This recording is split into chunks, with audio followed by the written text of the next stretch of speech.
The history of the United States military academies is reflected proudly in the symbols of freedom that represent the United States.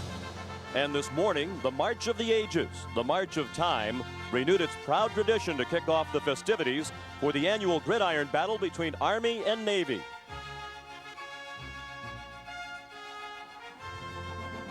The United States Military Academy at West Point, founded in 1802, its mission to develop leaders of character for the United States Army who will provide lifetime service to the nation. Among those who have marched in the long gray line, Civil War antagonist Ulysses S. Grant and Robert E. Lee, charismatic World War I General Black Jack Pershing, World War II heroes Dwight D. Eisenhower and Douglas MacArthur, and more recently Norman Schwarzkopf, who led the troops to victory in Desert Storm. To fight and win our nation's war.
To mention one without the other.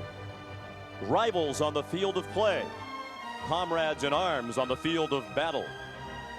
It is a game that helps mold the souls of young men who help mold the soul of a nation.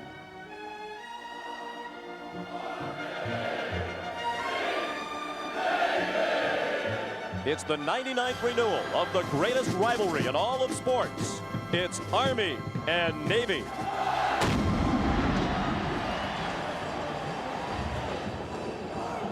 And we welcome you to Philadelphia, where moments ago, Jeremy Pellstring, midshipman first class, sang our national anthem.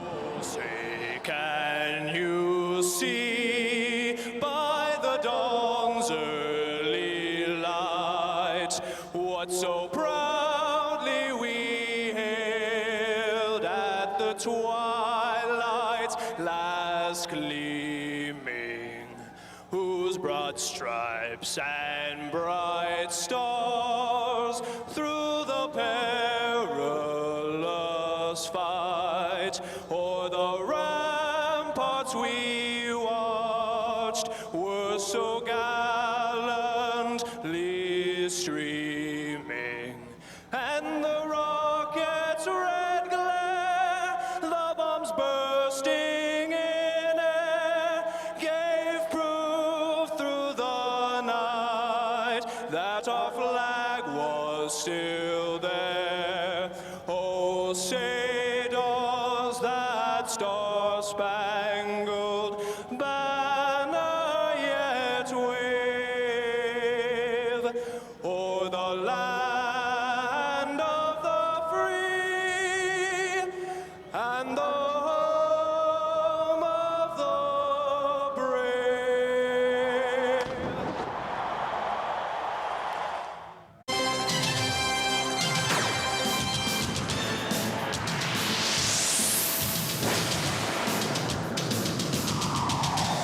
Army football is steeped in history and tradition. In the 40s, Coach Red Blake won consecutive national titles with Heisman winners Doc Blanchard and Glenn Davis. Davis is at the 15, the 10, the 5, the 4. He scores for the Army. Navy football has also had its share of heroes, including Heisman winners Joe Bellino and the unflappable Roger Staubach. Staubach, number 12. To the 15, to the 10, to the 5, and touchdown. Army-Navy, a game of respect, honor, and thrills. It's down, it's up, it's no good! Once again, it comes down to one big play. Intercepted! Army-Navy, where the glory is in the competition. The game that isn't played just for the moment, it is played forever. This is Army-Navy, the game of games. Today they meet for the 99th time. NASDAQ Amex College Football on CBS Sports.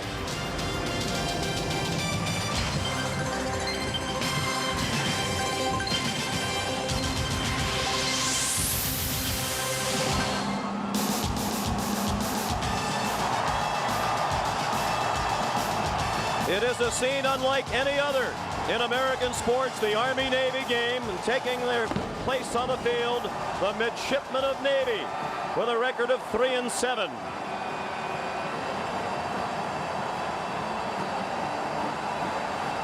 And the Cadets of Army at 2-8.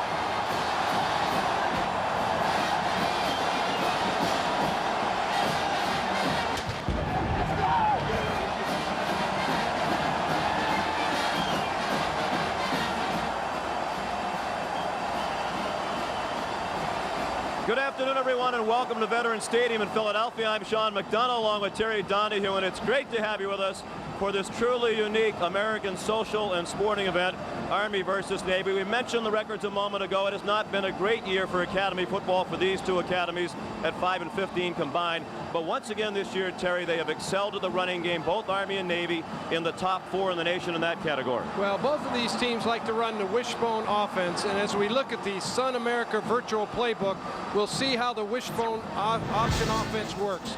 It all starts with the quarterback giving the ball to the fullback.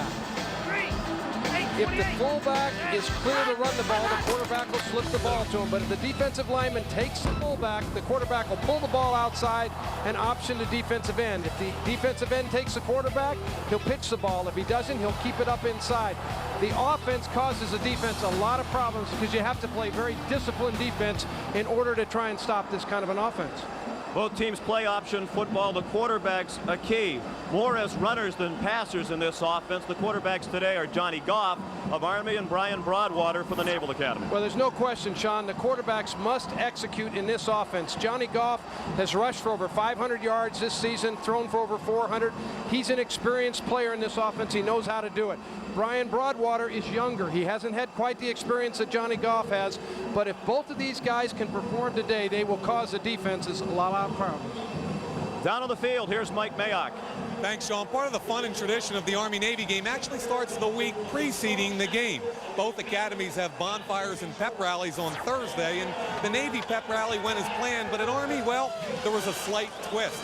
You see, a group of Naval Exchange students snuck into the bonfire area Wednesday night and set fire to the Navy ship, thereby ensuring that the Army students would not have the traditional values of sinking the Navy on Thursday night. In retaliation, the Army grabbed one of the perpetrators, stripped him naked, bound him with duct tape, and delivered him to the commandant's house.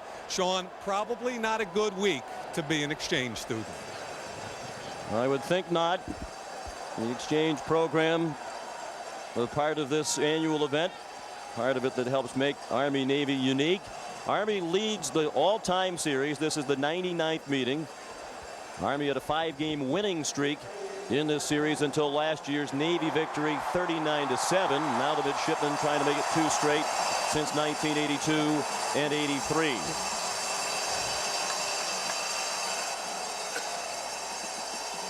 And the captains are on the field for the toss of the coin. Navy dressed in the blue, Army in white.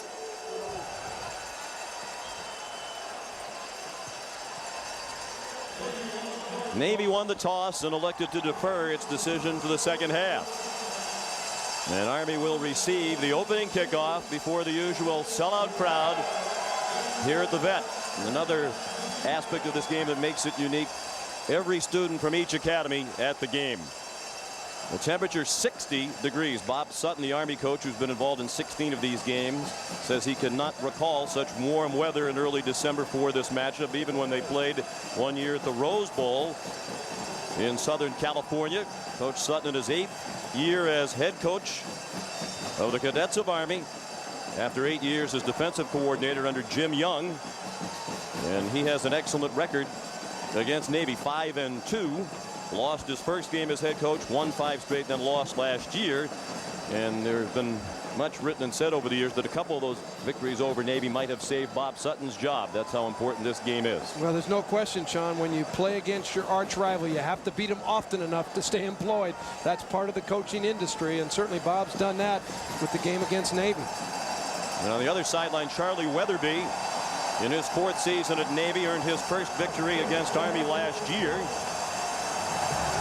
And he's quite popular in Annapolis with his 24-20 career record. But obviously his popularity with mids all over the world increased by the victory last year in the Meadowlands. Navy routed Army last year. We expect a much more competitive game this season. The two teams seem to be evenly matched. And that's the way it has been throughout the series. Look at the difference in the total number of points. Over 98 meetings. These two teams separated by fewer than 100 points. When they played here in Philadelphia, Army has the slight edge. And the total touchdowns, just 4 touchdowns difference. Rod Richardson back with Grady Jett and Brandon Rooney for the kickoff from Tim Schubsta. And the 99th Army-Navy game is underway. Rod Richardson carried shy of the 15-yard line. Matt Daniel, a backup linebacker with the first of many big plays today. He's from Center Harbor, New Hampshire. The one thing that the coaches spent time in the locker room prior to the game was talking to their squads about special teams. They want to make sure they cover all areas of special teams. Navy off to a great start in that category with that tackle. Johnny Goff is the Army quarterback. More of a threat as a runner than a passer. He's completed just 42% of his passes this year. The senior from Missouri City, Texas. We do expect to see the backup quarterback Joe Jarena today. Goff has had a shaky hold on the starting role this year. He finds Richardson. And Rod Richardson has a first down out near the 30, where he was tackled by Jamie Doffermeyer and Bass Williams.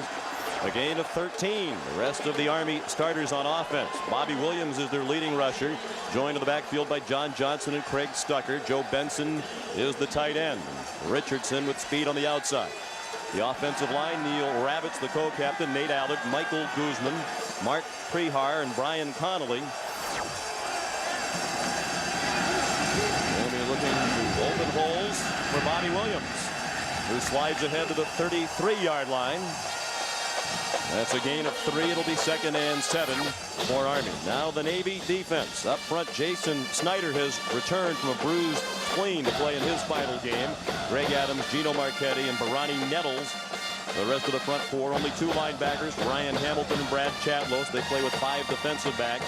Bass Williams, Gary Lane, Adam Creeshon, Jamie Doffermeyer, who was the leading tackler on the Navy defense, and Enrico Hunter.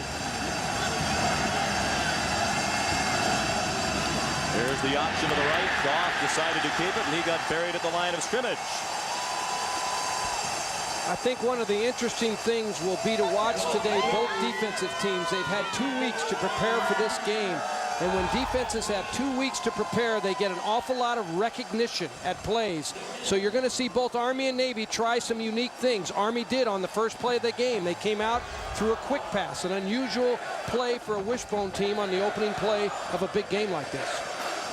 We spoke with Johnny Goff yesterday, said we have to avoid turnovers and we have to make some plays in the passing game. Those are the keys to victory for Army in the opinion of the quarterback. On 3rd down, Goff lost the football. He was stripped by Barani Nettles, And the midshipmen have the ball at the 20-yard line. Jason Snyder recovered the fumble.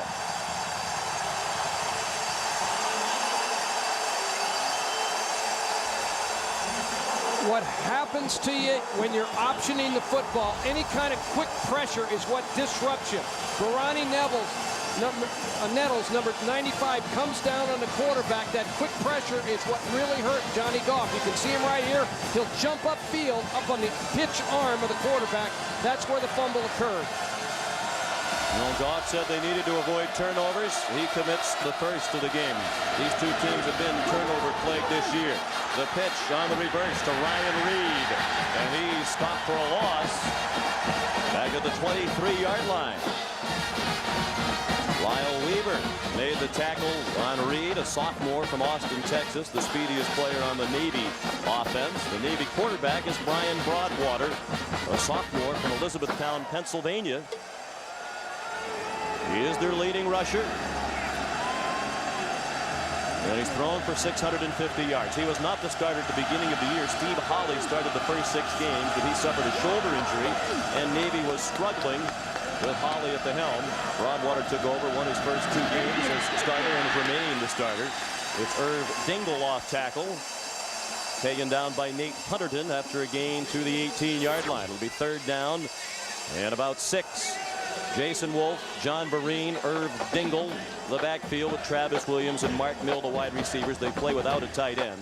Kostas Hatzadakis, J.D. Gainey, a 3-year starter, Terrence Anderson, Blaine Kindler, and Hoot Stahl, the starting offensive line. Kindler's been selected to play in the Hula Bowl. 3rd down and 6. Navy trying to capitalize on the first big mistake of the game. Broadwater's pass. Incomplete to the far sideline, looking for Matt O'Donnell. And it is 4th down, and the field goal unit comes on for Navy. Andrew Burke had the coverage on O'Donnell. Sean, it's interesting to me. You watch the head coaches of both of these teams. Bob Sutton starts with a quick pass out of his quarterback, and Charlie Weatherby starts with the reverse. Both coaches, I think, trying to send messages that we're going to play this game loose. We're not going to be conventional today. We're playing for all the stakes. This is a huge game for both teams. Tim Schubsta attempting a 35-yard field goal, a high snap, and the holder did a terrific job. John Limburg got the ball down, and Schubsta connected from 35 yards out. 3-0 Navy in Philadelphia. Army's team didn't line up in the right formation. Johnny Goff was left out there to hang by himself. When you're pitching the ball without a pitch back, that's a tough assignment for any quarterback. A typical start for Army. They've now been outscored 104-51 in the first quarter this year with the Navy field goal. Bobby Williams tackled immediately. Jamie Doffermeyer up from his safety spot to make the play. Doffermeyer leads their team with 120 tackles. That's 40 more than anyone else on the team. In their last game against SMU, he had a career-high 19 stops. He's a junior from Gambles, Maryland. Credit Williams with a gain of 1.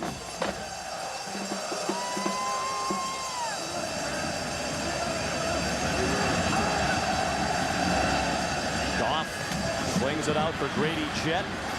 He lunges out near the 29-yard line, tackled again by Doffermeyer. Jamie's also a standout on the Navy lacrosse team. He played in all 13 lacrosse games last spring while also participating in spring football at the Naval Academy. One thing, Sean, about the Army offense is going to use a lot of formations today, a lot of motions. They've been an option team all season long. Clearly, they're trying to establish a passing game. As you mentioned before, Johnny Goff told us before the game, hey, we need to throw the ball effectively. They've thrown a couple passes. They're trying to loosen up this Navy defense, but it's going to come back to running options that's going to help them win this game. Goff appears to be changing the play. Play clock was at 5. Goff lost the football again. Jason Snyder knocked it out, and it's still free.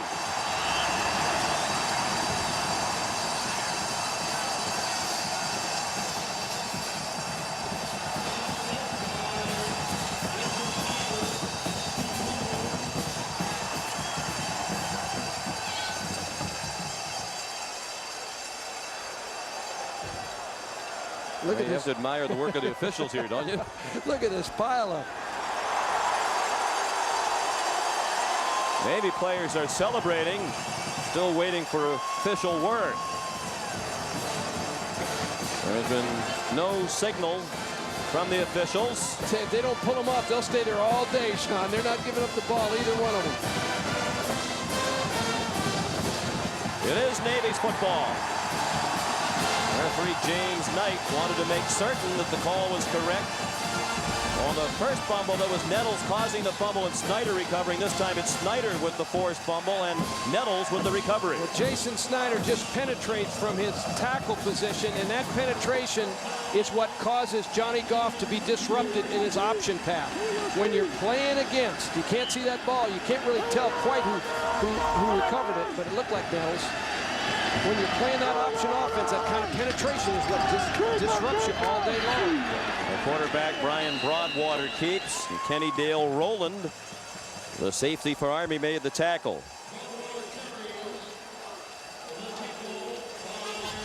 Jason Snyder forced that fumble, recovered the first. He's a senior from MacArthur, Ohio. When they played Notre Dame back on November 14th, he thought that was the last game of his college career. As he was driving back to Annapolis with his family, he started having pains in his side, was diagnosed with a bruised spleen, a bruised liver, and an enlarged pancreas. And the doctors told him he wouldn't play again. But he got a clean bill of health earlier this week. He is playing and contributing as Irv Dingle scores the touchdown.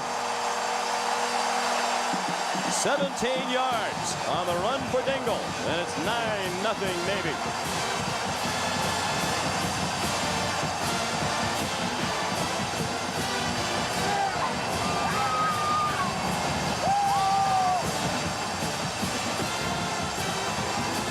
Navy's offense is very similar to Army's, except they like to really pound the fullback at you. This is a little trap inside to the fullback. It's not an option play. It's an inside trap to the fullback.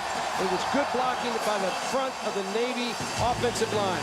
Tom Vanderhorst added the extra point. It's 10-0 Midshipmen.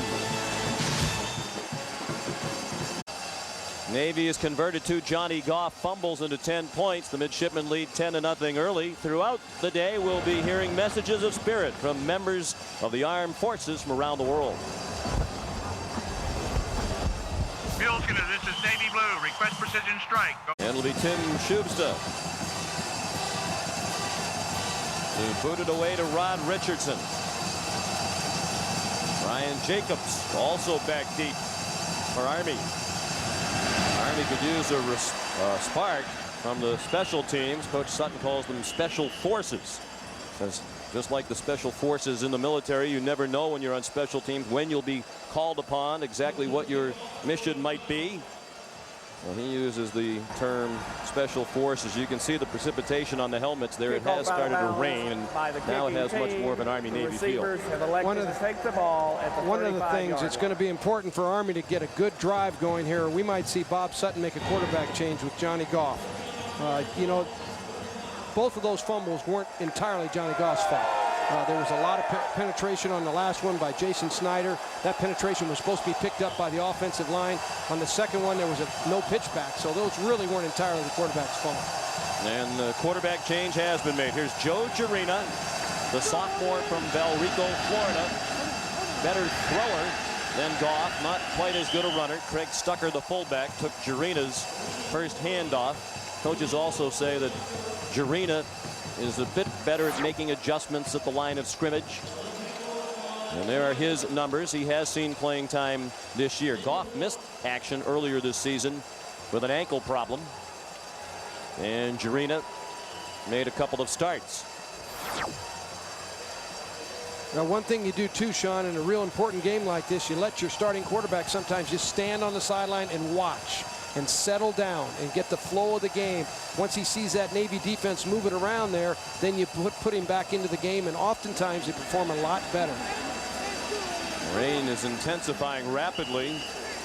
It has been a beautiful week of weather here in the Philadelphia area. Yesterday, the temperature up in the 70s, but usually this game is played in this kind of weather. Here's Richardson, taken out of bounds on a hard hit by Enrico Hunter. And another first down for Army. Army coaches weren't certain Richardson would be able to play today. He popped a hamstring in practice on Tuesday. A turnover story popping up again. Army and Navy among the worst in the nation. There are 112 Division 1A teams. Army has given it away twice already. Now -6 for the year.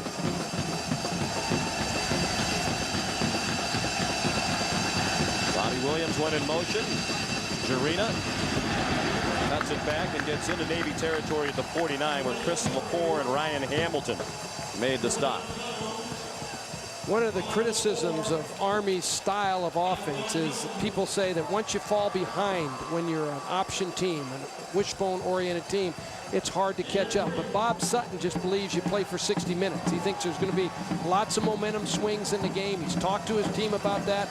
He's just going to continue to run their power offense and their option offense for 60 minutes and then see how the game comes out. Here's Craig Stucker. And he took a hit from Jason Snyder. The Navy players signaling there was another fumble. But the referee, James Knight, indicated that Stucker was down by contact before the ball came out. Jamie Doffermeyer credited with another tackle.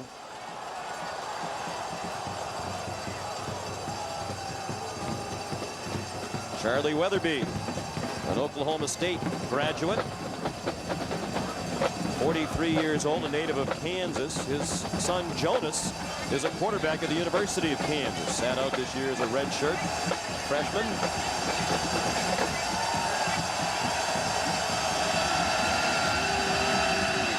Jarina on the pitch.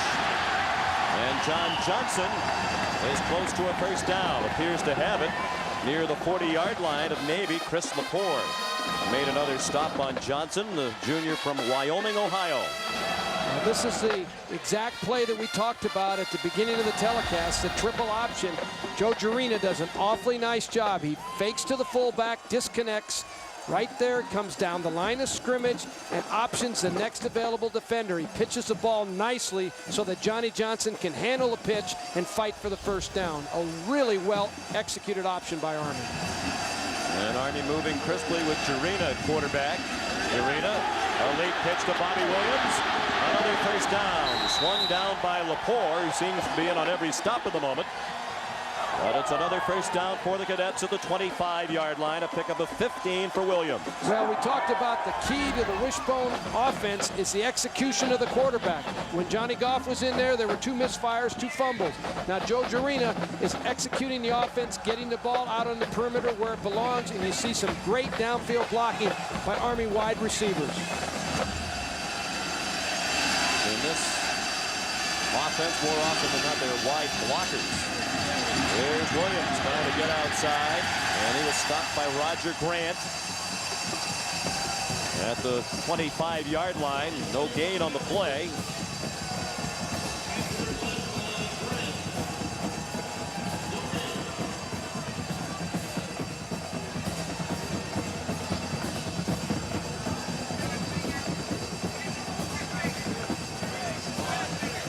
Last year, Army had a 7-0 lead, then watched Navy score 39 points in a row to win 39-7. So with the 10 today, Navy has scored 49 unanswered points in the last 2 meetings. Ty Amy is now in the backfield, number 45. Jarina faked to him. Good decision to keep it. Joe Jarina, touchdown Army.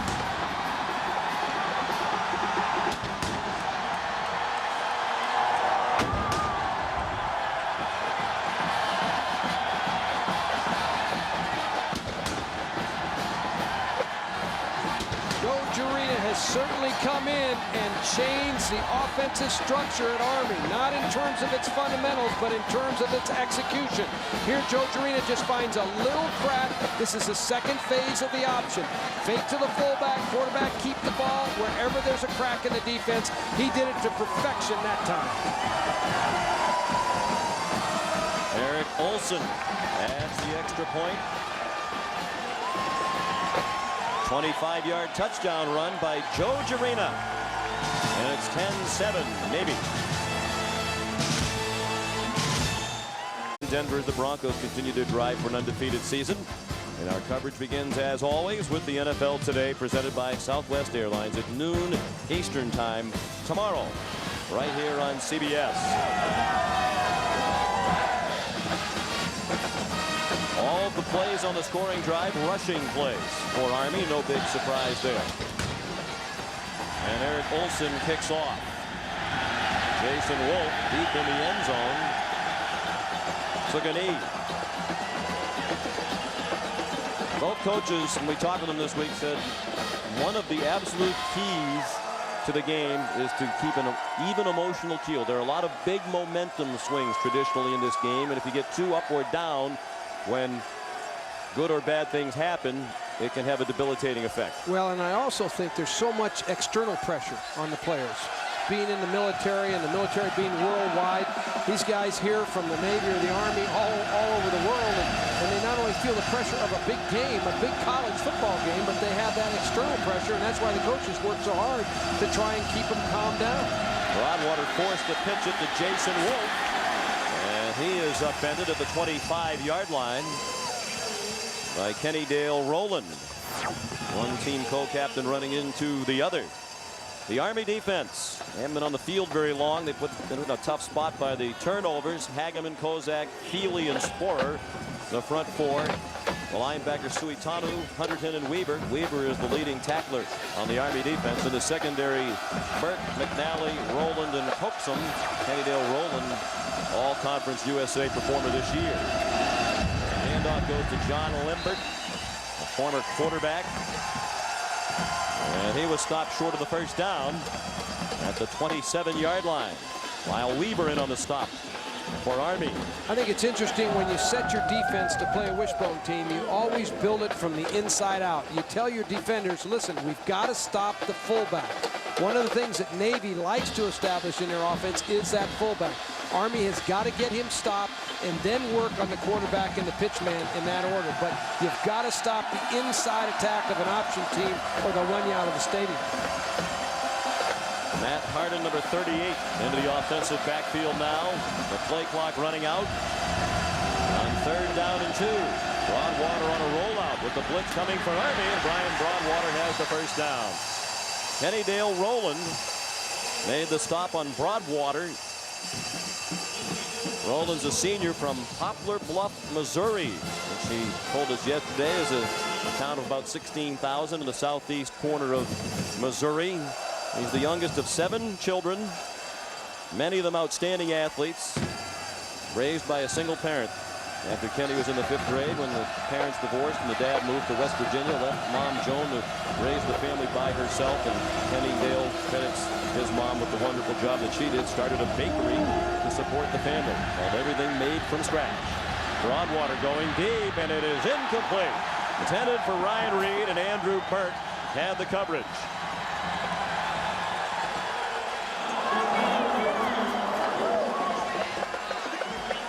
Well, Navy's going to go for a big play opportunity here. Off the play action pass, they're going to run Ryan Reed right down the field. Andrew Burke is trying to cover him, 22. It's really a good defensive play. Burke doesn't get fooled by the play action. He goes high to knock the ball away.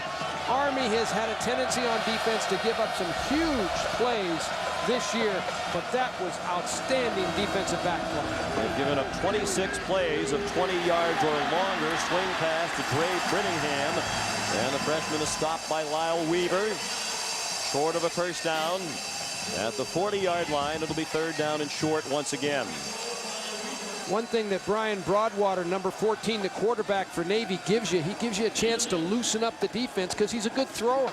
He executes the option offense well, but he's got a pretty good throwing arm, and he just tried a deep pass there. The play before there, it was a flat pass. He can throw the ball effectively for Navy. That makes Army play more honestly on the perimeters and can't get 9 guys or 10 guys in the front. 3rd down and 2. The pitch to Jason Wolf.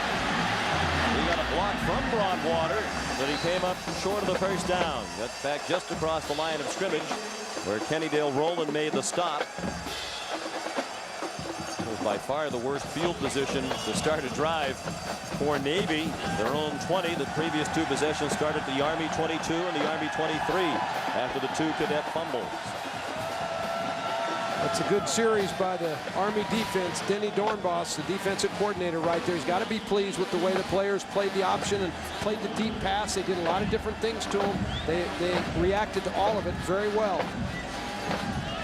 Denny Dornbos says you have to stop maybe from the inside out. Worry about the fullback first, then the quarterback, then the pitchman. Richardson played the punt on a high. Now he's trying to get outside. Richardson runs it back to the 33-yard line. And there's a late flag on the play, perhaps for a hit out of bounds. A 37-yard punt by Trey Collish and a 10-yard return by Richardson, and we'll wait for the flag.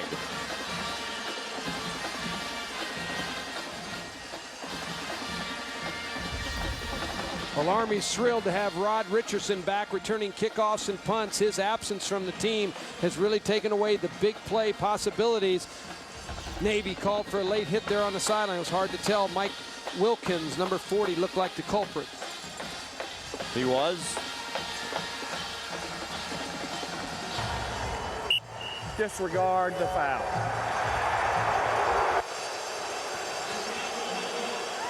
Bob Sutton doesn't think they should disregard the flag. Today, CBS Sports is using the Dell Skycam. It's a small, lightweight camera that puts the audience right in the middle of the event. As you'll see in today's broadcast, it is able to move into positions not available to regular stationary cameras. And there's a look at the Dell Skycam. Boy, did that provide great pictures of the moving scenes when the march-on took place this morning. Jarena kept it and got stopped for a loss by Jason Snyder.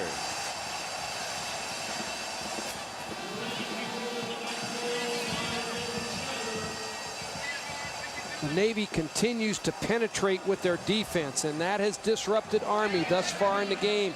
Army has had a successful drive, but the thing that has caused them problems has been the penetration. Jason Snyder penetrated, hurt him. Barani Nettles came down the line, hurt with penetration. That's the thing that disrupts the offense. Quarterback change sparked the Army offense.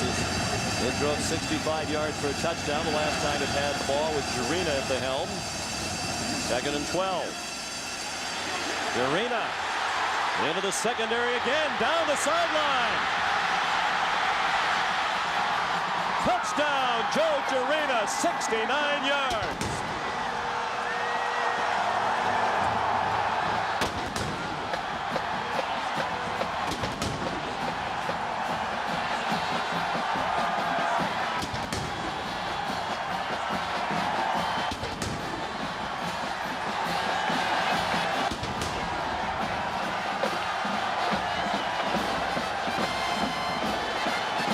Particular option is designed to have the quarterback keep the ball. He's going to go outside with the ball. Number 45, Amy, the fullback's going to make a great block. So's the tight end, Joe Benson. There's good blocks all across the front of the Army offensive line for the touchdown. And the extra point is no good from Eric Olson. He hooked it wide left. Senior from Fort Lauderdale, ordinarily very dependable, but he missed one. Jarena's second touchdown makes it 13-10 Army. Receiving team is set. Then they regroup and kick it deep. Olson, the kicker from a military family. His father, Howard, received the Purple Heart for his service with the Marines in Vietnam. Jason Wolf running back the kickoff. Out across the 22.